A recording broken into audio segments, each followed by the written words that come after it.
Tudo bem, pessoal? Que a paz de Jesus Cristo esteja conosco. Que as bênçãos de Deus, nosso Pai, nosso Criador, que elas possam nos beneficiar a todos.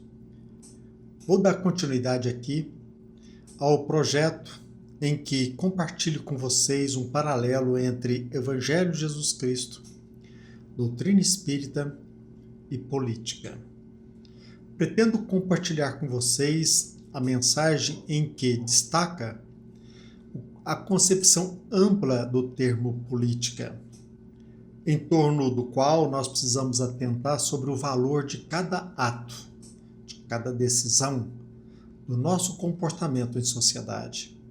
Jamais esquecendo de que o espírita não é aquele que valoriza apenas os interesses que se busca alcançar no plano espiritual, como também compartilhar estes valores, a mensagem de Jesus Cristo, para que possamos viver também felizes em harmonia aqui na Terra.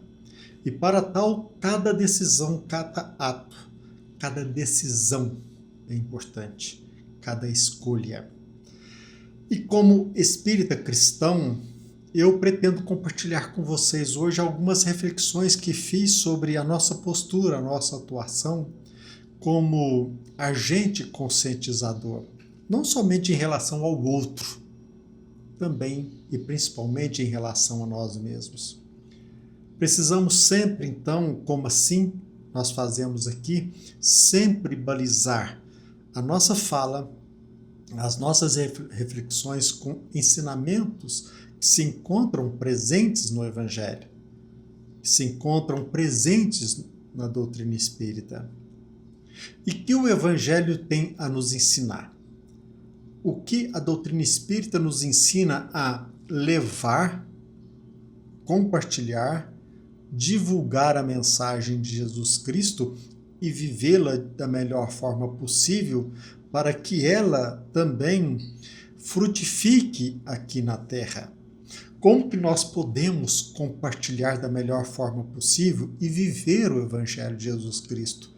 E como que nós podemos e devemos aproveitar da melhor forma possível nós, em nossa atuação como discípulos de Jesus Cristo?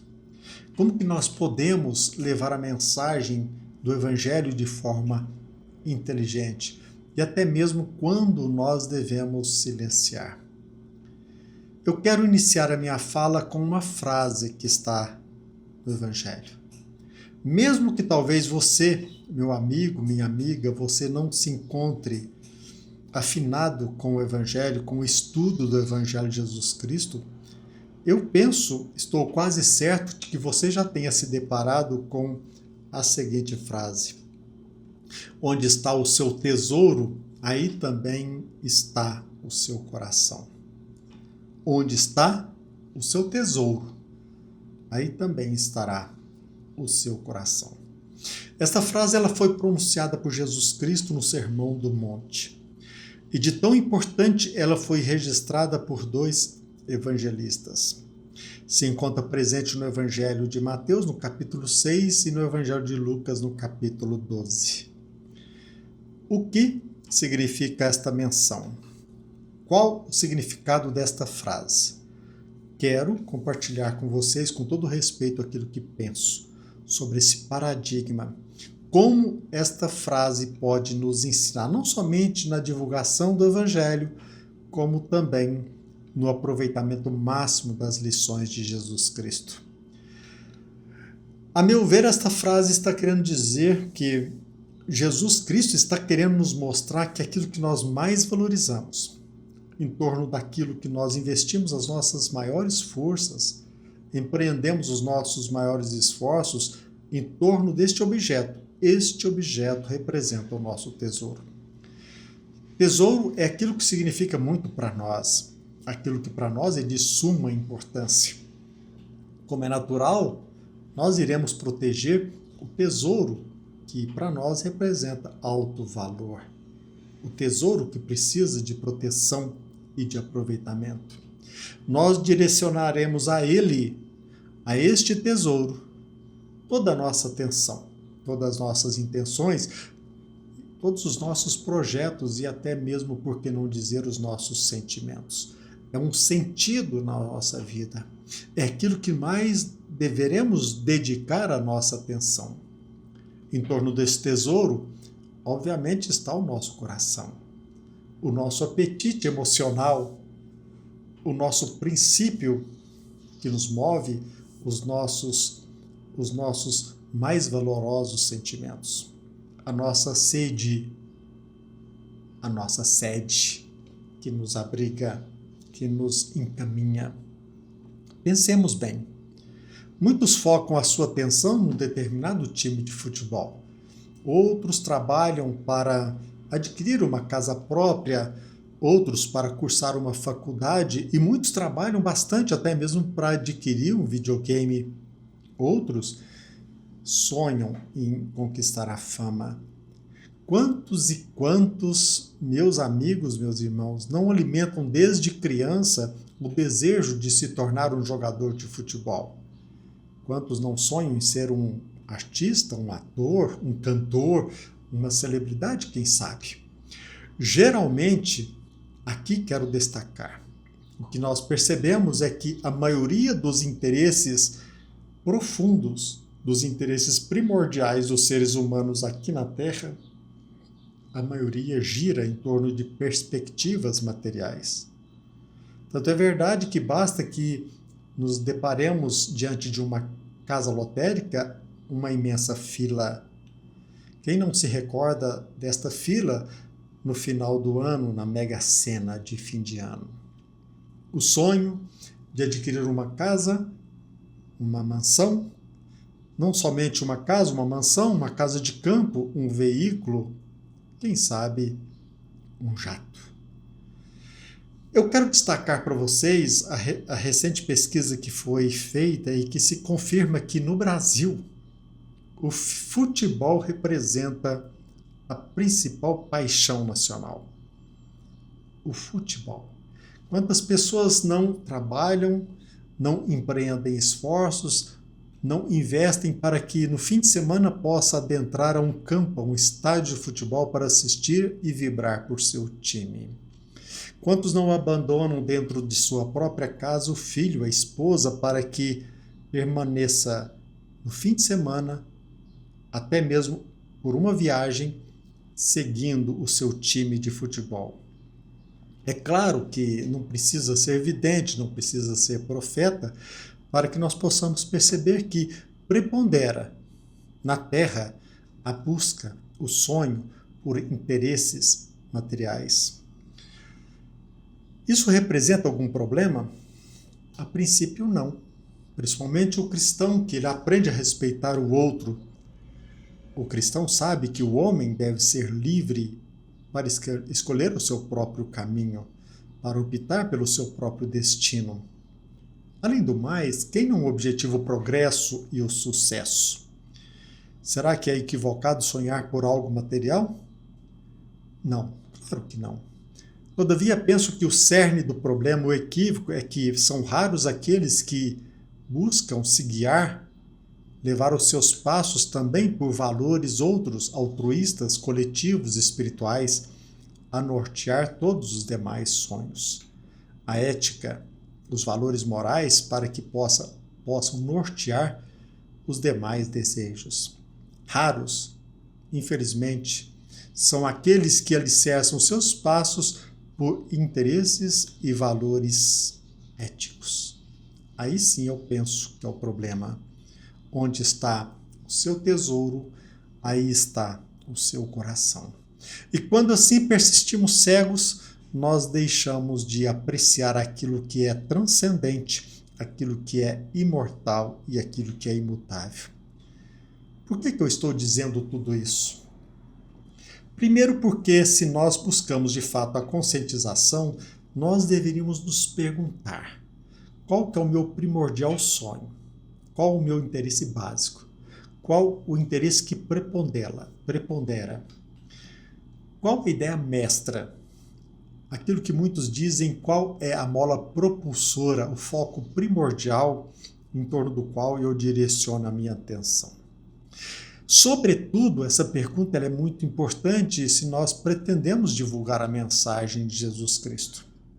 Devemos nos perguntar: qual é o meu maior interesse? Quais metas que abraço e busco alcançar? Será que de fato eu estou pretendendo divulgar a mensagem de Jesus Cristo ou promover através dela os meus interesses transitórios e egóicos? No processo de conscientização, meus amigos, meus irmãos, é natural, é primordial o autoconhecimento. Mas não só. É imprescindível para que nós possamos nos conhecer o desejo de se informar, de se instruir, de conhecer-se, e através do trabalho, do estudo e, sobretudo, pela humildade, nós precisamos aceitar o convite em separar o joio do trigo. Porque se nós pretendemos fazer o melhor, aproveitar da melhor forma a mensagem de Jesus Cristo, nós precisamos perceber o real sentido da mensagem do Evangelho de Jesus Cristo. Além do que, se pretendo compartilhar a mensagem de Jesus Cristo, como irei fazê-lo de forma eficaz se eu não a conheço bem? Ou seja, precisamos sempre abraçar a proposta de separar o joio do trigo. E aqui na Terra é muito importante essa iniciativa, porque muitos tentam nos iludir, nos manipular. Então, para que possamos guiar de forma certeira os nossos passos, precisamos separar o joio do trigo. E precisa de estudo, de trabalho, de instrução, de humildade. Agora, quando nós já detectamos, quando nós já criamos uma intimidade maior com a mensagem de Jesus Cristo, como divulgá-la aos outros? Neste processo de divulgação, quando nós pretendemos divulgar esta ou aquela mensagem, talvez o nosso trabalho será improdutível se o outro se alicerça, se estriba, se ancora. Aquele outro guia os seus passos por sonhos e metas totalmente diferentes. É importante que nós persistamos, mesmo assim, divulgando, semeando. Agora, precisamos perceber que se torna, se não impossível, se não intransponível, muito difícil vencermos a barreira quando o outro se mostra inflexível e quando ele baliza a sua existência em sonhos transitórios. Sobretudo quando não existe nele qualquer propósito em auscultar aquilo que está sendo compartilhado. Precisamos de bom senso, porque senão cairemos na improdutividade.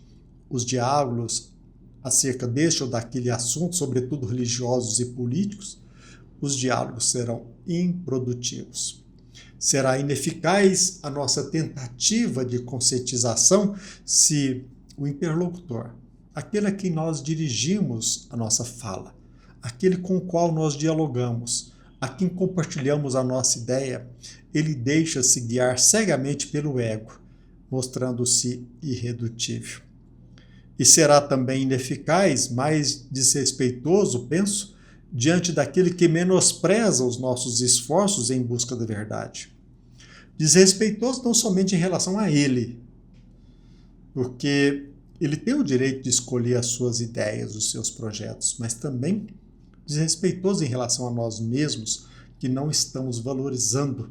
Nós estamos atirando pérolas aos porcos e nós estamos cedendo ao outro o nosso tesouro, que ele tanto menospreza, o respeito.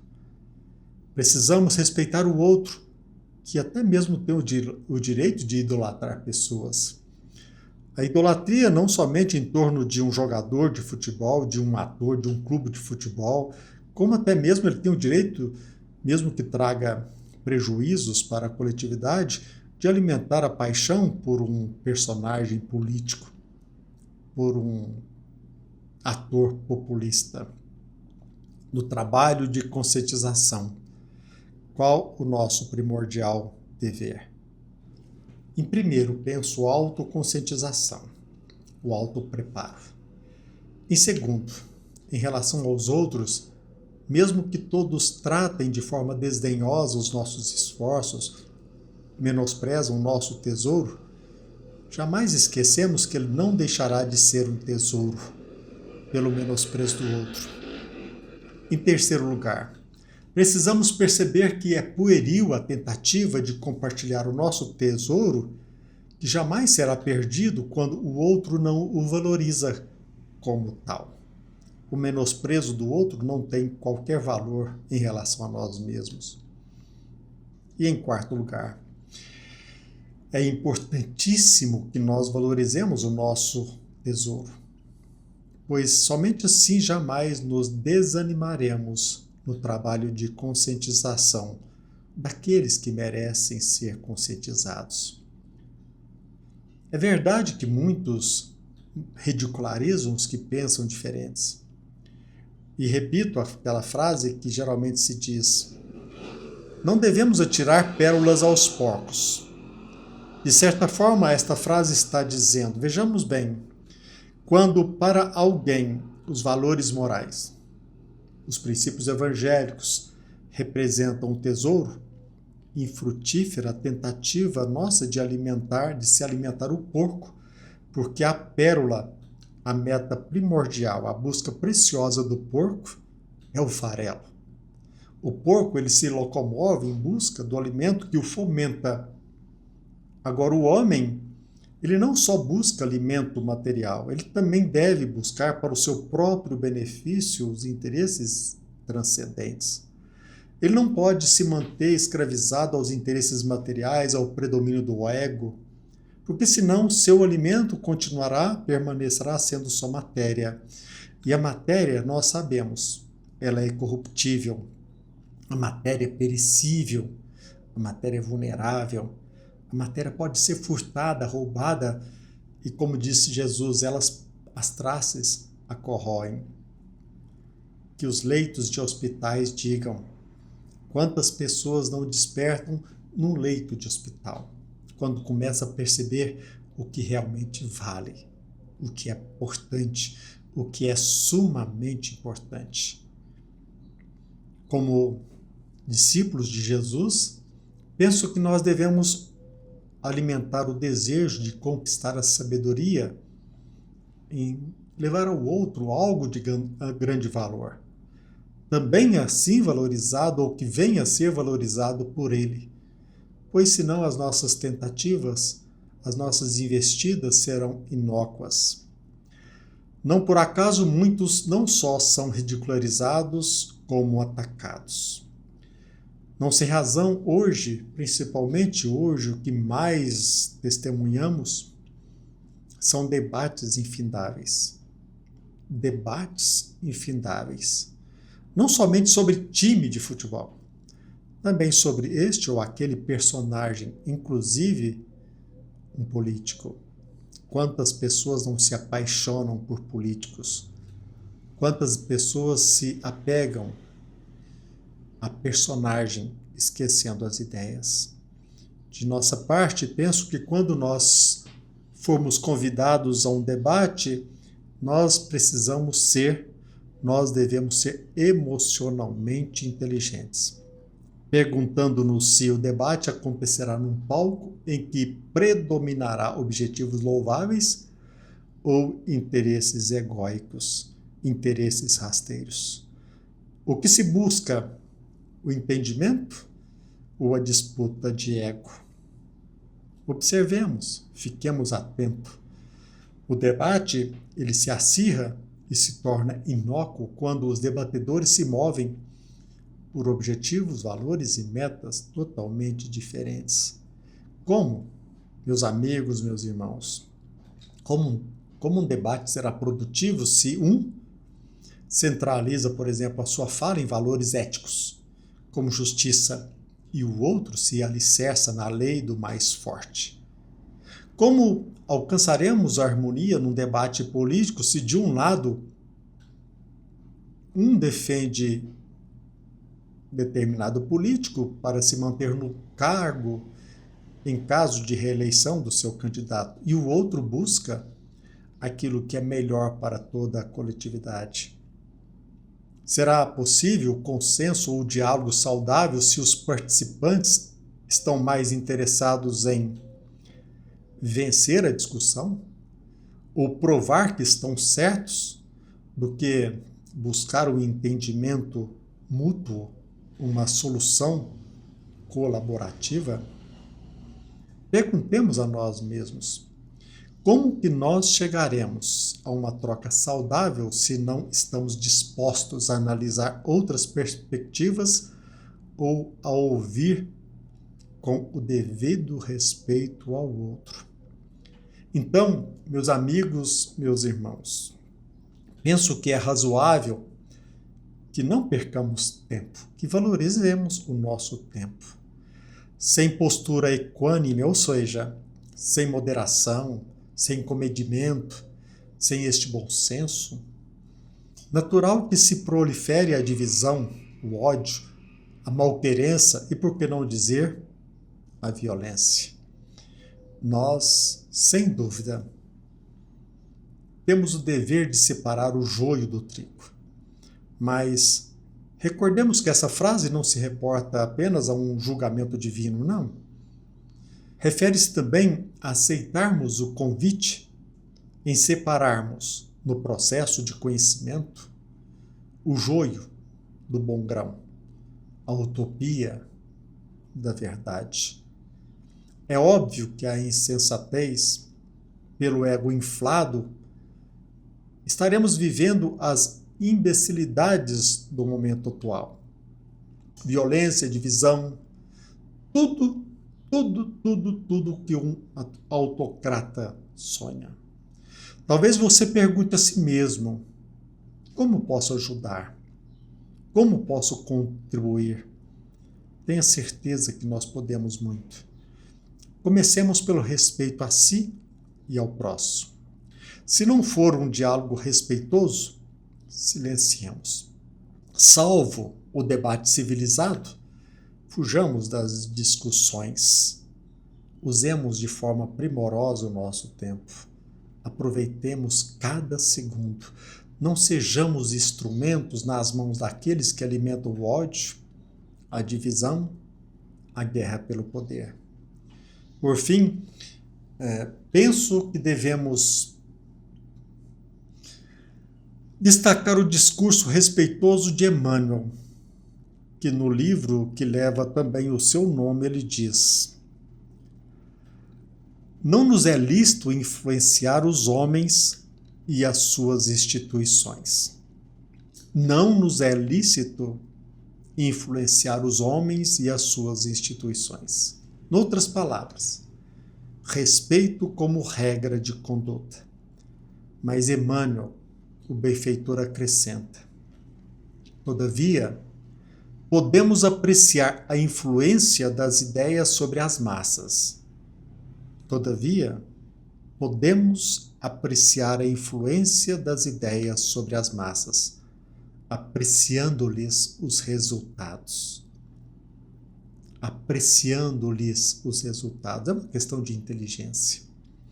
Na mesma obra, quando se refere à revivência do cristianismo, o benfeitor deixa bem claro, de forma cristalina: tocastes a época da desolação, em que os homens não mais se compreendem uns aos outros. A morte de todos os vossos ideais de concórdia. Ou seja, como será ineficaz um debate quando os interlocutores se encontrem órfãos dos ideais de concórdia? Não deixemos de nossa parte morrer em nós os valores morais.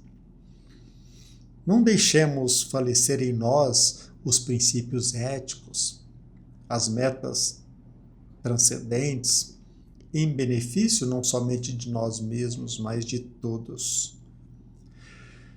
No Instagram, há poucos dias, eu li algo que Carol Matos disse: polarizar é humano, mas integrar é evolução.